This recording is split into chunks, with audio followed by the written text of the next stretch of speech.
نحمدہ ونصلی ونسلم علی رسولہ الکریم۔ محترم سامعین، یہ مختلف دینی مسائل کا حل کلپ نمبر 51 ہے۔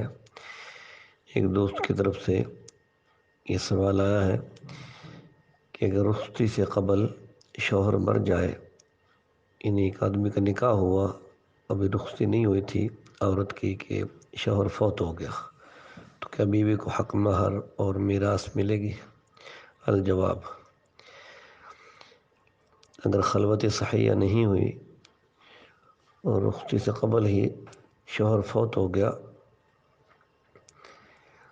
تو عورت کو حق مہر مکمل ملے گا، اور میراث میں بھی اس کو چوتھا حصہ میت کے مال میں سے ملے گا، اگر میت کے مال میں کی کوئی ملکیت میں کوئی چیز ہوگی۔ شامی فتاوی شامی جلد نمبر 5 صفحہ 166، ہدایہ جلد نمبر 2 صفحہ 304، فتاوی محمودیہ جلد نمبر 30 صفحہ 104۔ اسی طریقے سے ایک صاحب ہیں، ان کے 2 بیٹے تھے۔ ایک بیٹا اس کی زندگی میں فوت ہو گیا، وہ شادی شدہ تھا، اس کی اولاد بھی تھی۔ ایک بھائی اس کا باقی زندہ رہا، اور والد صاحب فوت ہوئے، تو والد صاحب کے فوت ہونے سے پہلے ایک بیٹا فوت ہو چکا تھا، دوسرا بیٹا زندہ تھا۔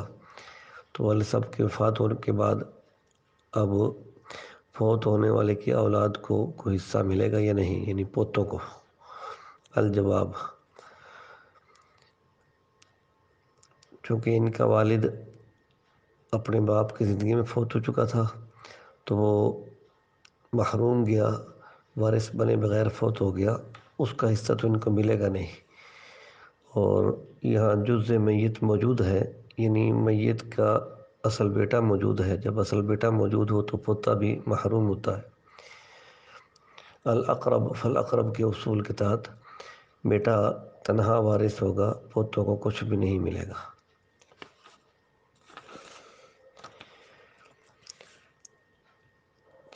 سراجی صفحہ نمبر 22، البحر الرائق جلد نمبر 8 صفحہ 498، کتاب الفرائض، فتاوی عالمگیریہ جلد نمبر 6 صفحہ 452، کتاب الفرائض۔ اسی طریقے سے ایک صاحب نے سوال کیا ہے کہ جتنے خطبہ حضرات خطبہ پڑھتے ہیں، خطبہ جمعہ یا خطبہ نکاح، تو اس کو الحمدللہ سے شروع کرتے ہیں، ان الحمد للہ سے شروع نہیں کرتے، یعنی شروع میں حرف ان استعمال نہیں کرتے، جبکہ مشکوٰۃ شریف میں نبی کریم صلی اللہ علیہ وسلم کا خطبہ نکاح موجود ہے، اور اس میں شروع میں ان کا استعمال ہے۔ آپ نے ان الحمد سے خطبہ شروع فرمایا ہے، تو اس کے علاوہ سے الحمدللہ سے خطبہ شروع کرنا درست نہیں ہے۔ یہ ایک غیر مقلد کا سوال تھا احناف کے اوپر۔ اس کا جواب: الجواب: خطبہ دونوں طرح درست ہے، ان الحمدللہ یہ بھی درست ہے، اور الحمدللہ نحمدہ ونستعینہ ونستغفرہ سے شروع کرنا بھی درست ہے۔ دونوں طریقے احادیث میں ثابت ہیں۔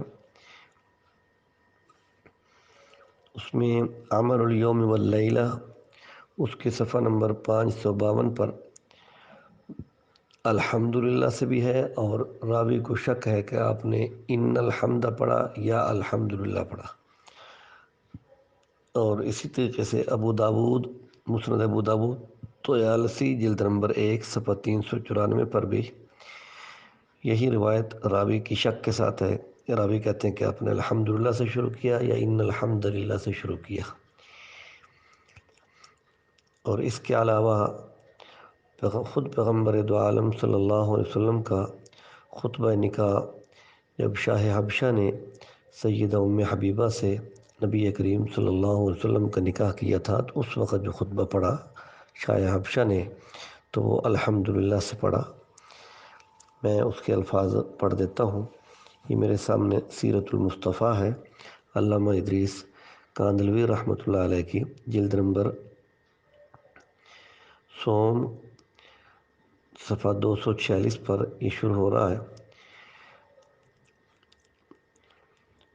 الحمد للہ الملک القدوس السلام المؤمن المہیمن العزیز الجبار، اشہد ان لا الہ الا اللہ وان محمدا عبدہ ورسولہ وانہ الذی بشر بہ عیسی ابن مریم، اما بعد فإن رسول اللہ صلی اللہ علیہ وسلم كتب إلي أن أزوجه حبیبة بنت أبي سفیان، فأجبت إلى ما دعا إليه رسول الله صلی اللہ علیہ وسلم وقد استقتها 400 دینار۔ یہ خطبہ شاہ حبشہ کا ہے۔ تو اسی وقت 400 دینار حضرت خالد بن سعید اموی رضی اللہ عنہ کے حوالے کر دیے گئے، اور اس کے بعد خالد بن سعید کھڑے ہوئے اور انہوں نے جو خطبہ پڑھا وہ یہ تھا: الحمدللہ احمدہ واستعینہ واستغفرہ واشہد ان لا الہ الا اللہ وحدہ لا شریک لہ واشہد ان محمدا عبدہ ورسولہ ارسلہ بالہدی ودین الحق لیظہرہ علی الدین کلہ ولو کرہ المشرکون، اما بعد فقد اجبت الى ما دعا الیہ رسول اللہ صلی اللہ علیہ وسلم وزوجته حبیبة بنت ابی سفیان فبارک اللہ لرسول اللہ صلی اللہ علیہ وسلم۔ تو جب یہ خطبہ پڑھا گیا تو لوگوں نے اٹھنے کا ارادہ کیا، نکاح تو ہو چکا ہے۔ تو شاہ حبشہ نے کہا کہ ابھی بیٹھیے، حضرات انبیاء اکرام کی سنت یہ ہے کہ نکاح کے بعد ولیمہ بھی ہونا چاہیے۔ تو چنانچہ کھانا آیا اور دعوت سے فارغ ہو کر سب حضرات رخصت ہوئے۔ تو اس سے دو مسئلے سمجھ آ گئے۔ ایک تو یہ کہ آپ صلی اللہ علیہ وسلم نے وکیل بنایا تھا اپنے نکاح کا، سید ام حبیبہ کے ساتھ نکاح کرنے کا، حضرت نجاشی کو، اور نجاشی نے اپنی طرف سے 400 دینار حق مار پیغمبر دو عالم صلی اللہ علیہ وسلم کی طرف سے سید وکیل ہونے کے ادا بھی کر دیے، اور خطبہ الحمدللہ سے شروع کیا۔ اور صحابی عشرہ مبشرہ میں جو سعید آتے ہیں، حضرت خالد بن سعید اموی رضی اللہ تعالیٰ عنہ،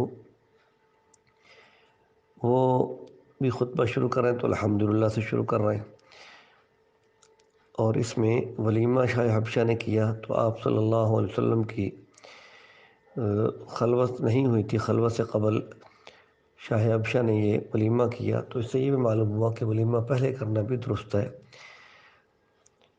رخصتی نہ بھی ہوئی ہو تو تب بھی ولیمہ درست ہے۔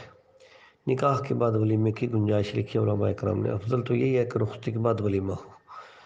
علامہ ظفر احمد عثمانی رحمۃ اللہ علیہ نے اعلیٰ السنن میں اس پر تفصیلی کلام کیا ہے۔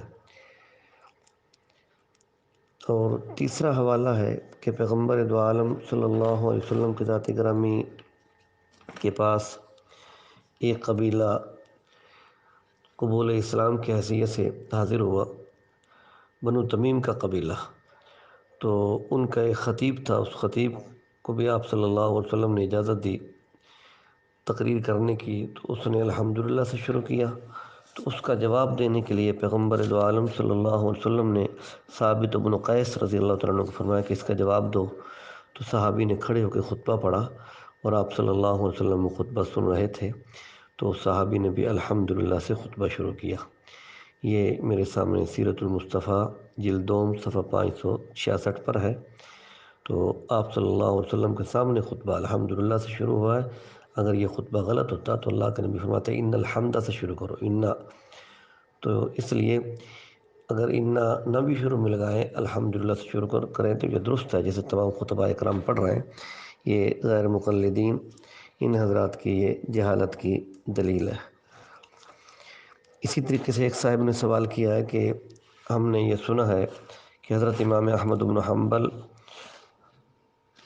رحمہ اللہ جو تھے امام مجتہد، ان کے جنازے کے اوپر 20,000 یہودی، عیسائی اور مجوسی مسلمان ہو گئے تھے، جنازے کی کثرت کو دیکھ کر کہ جنازے میں 25 لاکھ انسان شریک ہوئے تھے۔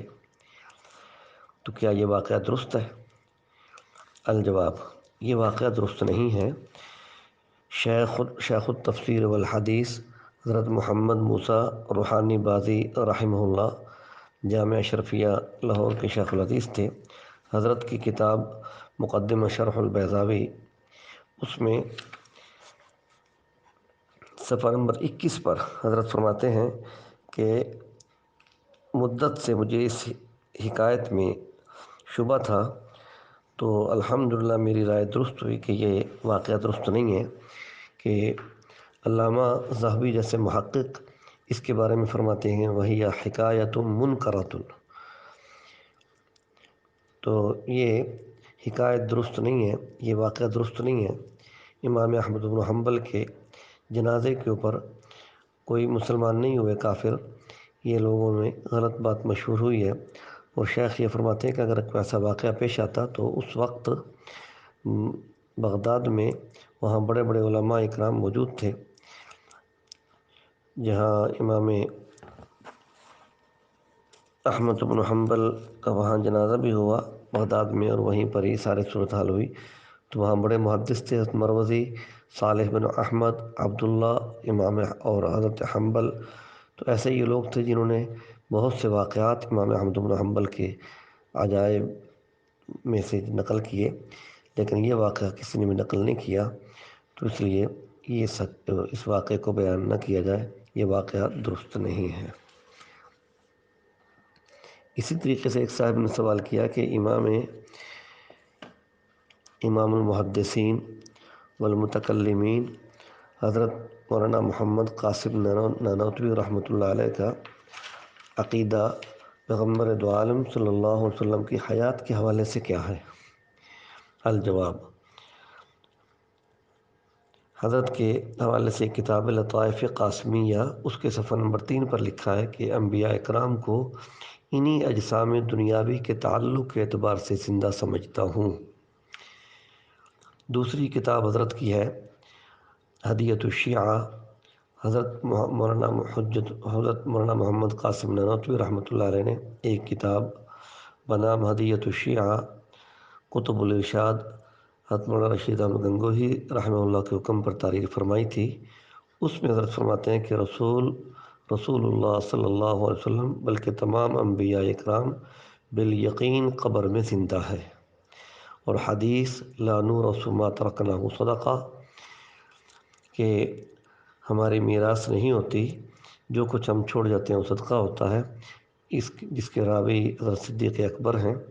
اس حدیث کی لم بھی یہی معلوم ہوتی ہے، یعنی اس حدیث کی وجہ سے یہ بات واضح ہوتی ہے کہ آپ اب تک باقاعدہ حیات ہیں، پر شیعہ نہ سمجھے تو کیا کیجیے، یعنی حیات النبی کے منکر حضرت نانوتوی رحمہ اللہ کے زمانہ میں شیعہ تھے، سنی کوئی بھی آپ کی حیات کا منکر نہیں تھا۔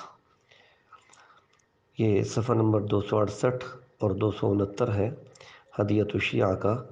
اس لیے پیغمبر دو عالم صلی اللہ علیہ وسلم سمیت تمام انبیاء کرام کو ان کے قبور مبارکہ میں زندہ ماننا یہ اہل سنت والجماعت کا عقیدہ ہے۔ جو شخص اہل سنت والجماعت کے عقیدے کا انکار کرے تو وہ اہل سنت والجماعت سے خارج ہے۔ اللہ رب العزت ہماری حال کی اصلاح فرمائے، اور ان گمراہ لوگوں کو اللہ ہدایت عطا فرمائے۔ السلام علیکم۔